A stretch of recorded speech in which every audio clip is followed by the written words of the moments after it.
Praise the lord.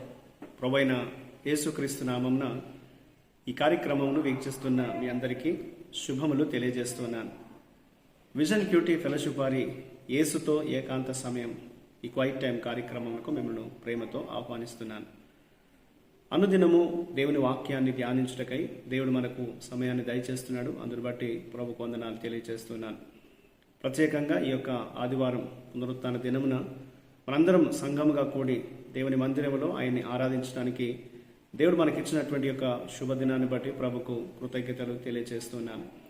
మనం నిన్నటి వరకు మొదటి తెస్సలోనిక పత్రిక ధ్యానం చేశాం. ఈరోజు మనం 2వ తెస్సలోనిక పత్రిక నుండి మనం ధ్యానాలు వినబోతున్నాం. ఈరోజు మన ధ్యానం నిమిత్తమై ఏర్పాటు చేయడం లేఖన భాగము 2వ తెస్సలోనిక పత్రిక 1వ అధ్యాయము 1 నుండి 12వ వచనం వరకు. ముందుగా ఈ భాగంలో మనము 3వ వచనం నుండి 5వ వచనం వరకు చదువుకుందాం. సహోదరులారా, మేమెల్లప్పుడూ మిమ్మల్ని గూర్చి దేవునికి కృతజ్ఞతాస్తుతులు చెల్లించుటకు బద్ధులమై ఉన్నాం. ఇది యుక్తమే. ఏలయనగా మీ విశ్వాసము బహుగా అభివృద్ధి పొందుచున్నది.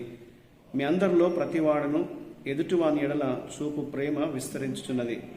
అందువలన మీ హింసలన్నిటిలోనూ మీరు సహించుచున్న శ్రమల్లోనూ మీ ఓర్పును విశ్వాసమును చూచి మేము దేవుని సంఘములో మీ యందు అతిశయపడుచున్నాం. దేని కొరకు మీరు శ్రమపడుచున్నారో ఆ దేవుని రాజ్యమునకు మీరు యోగ్యులని ఎంచబడు నిమిత్తము మీరిట్లు ఓర్చుకొనుట దేవుని న్యాయమైన తీర్పునకు స్పష్టమైన సూచన అయి ఉన్నది. ఈనాటి లేఖన భాగం ఆధారంగా మనం ఏర్పాటు చేసుకున్న అంశం ఏదనగా పిలుపునకు యోగ్యత కలిగి ఉండడం, being worthy of the call. నేటి వాక్య భాగం యొక్క సారాంశాన్ని మనం గమనించినట్లయితే, హింసల మధ్య విశ్వాసమును, సమృద్ధి అయిన ప్రేమ మరియు నిరీక్షణ పట్టుదలతో వారు ఎదుగుతున్నటువంటి వారి ఎదుగుదలను బట్టి తెస్సలోనికీయులను పౌలు ఎంతగానో ప్రశంసించాడు. వారి బాధలు దేవుని యొక్క నీతిమంతమైన తీర్పునకు నిదర్శనమని, న్యాయవంతుడైన దేవుడు పరిశుద్ధులను హింసించిన వారికి శ్రమతో కూడిన ప్రతిఫలాన్ని ఇస్తాడని, తన రాజ్య కొరకు ఎవరైతే బాధపడుతున్నారో వారికి శాశ్వతమైన విశ్రాంతిని దేవుడు దయచేస్తాడని పౌలు వారికి వివరిస్తున్నట్లుగా లేఖనంలో మనం చూస్తూ ఉంటాం. యేసు తిరిగి వచ్చినప్పుడు న్యాయం నెరవేరడము పూర్తిగా గ్రహించబడుతుంది. పరిశుద్ధులు తమ బాధలలో పట్టుదలతో ఉండాలని, తద్వారా దేవుడు వారిని తన పిలుపుకు అర్హులుగా చేస్తాడని పౌలు ప్రార్థించాడు. ఎటువంటి పరిస్థితులు ఎదురైనా, శ్రమలు, హింసలు వచ్చినప్పటికీ దేవుని ప్రజలు దేవునిలో స్థిరంగా ఉండాలని పౌలు వారిని హెచ్చరించినట్లుగా, ప్రోత్సహించినట్లుగా ఈ లేఖనంలో మనం చూస్తాం. ఇందులో దేవుడు ఏమై ఉన్నాడు అని మనం గమనించినట్లయితే 5 నుండి 10 వచనాల్లో పరిశుద్ధులకు బాధ కలిగించేవారు, అలాగే సువార్త కోసం బాధపడేవారు ప్రతి ఒక్కరూ తదనుగుణంగా తీర్పు తీర్చబడతారనేది లేఖనం సెలవిస్తుంది. ఎవరైతే సువార్త కొరకు హింసించబడుతున్నారో వారికి దేవుడు ప్రతిఫలాన్ని ఇస్తాడు. ఎవరైతే సువార్త చెప్పేవారిని హింసిస్తున్నారో దేవుడు వారికి తీర్పు తీరుస్తాడనేది లేఖనం మనకు తెలియజేస్తుంది. అణిచివేతదారుల కోసము తీర్పు వేచి ఉంది. బాధపడే విశ్వాసుల కోసము విశ్రాంతి వేచి ఉంది.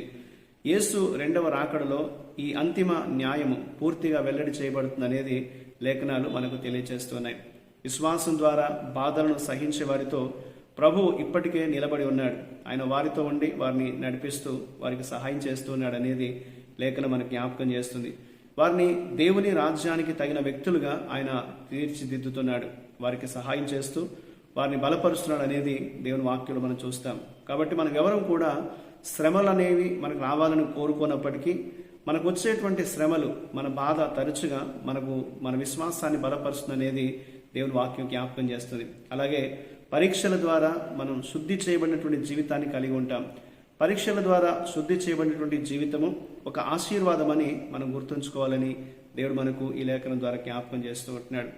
ఇందులో మనం నేర్చుకునేటువంటి పాఠాన్ని మనం గమనించినట్లయితే 11, 12 వచనాల్లో మనల్ని తన పిలుపునకు అర్హులుగా మలచడం ద్వారా దేవుడు మన ద్వారా యేసును మహిమపరచడమే కాకుండా మహిమాన్వితమైనటువంటి క్రీస్తు పోలికను అనుగుణంగా మనల్ని ఆయన మార్చుకుంటాడనేది, క్రీస్తు సారూప్యంలోనికి దేవుడు మనల్ని తీసుకొని వస్తాడనేది లేఖనం మనకి జ్ఞాపకం చేస్తుంది. కాబట్టి దేవుని శక్తి ద్వారానే మనం మనిషిని కోరుకోగలం మరియు విశ్వాసంతో ప్రవర్తించగలం. కాబట్టి దేవుని యొక్క సహాయాన్ని మనం నిరంతరము ఆశించాలనేది దేవుడు మనకు లేఖనం ద్వారా తెలియజేస్తున్నాడు. మనలో కలిగినటువంటి పరివర్తన మనలో పనిచేస్తున్న దేవుని శక్తికి సజీవ రుజువు అని మనం గుర్తుంచుకోవాలి.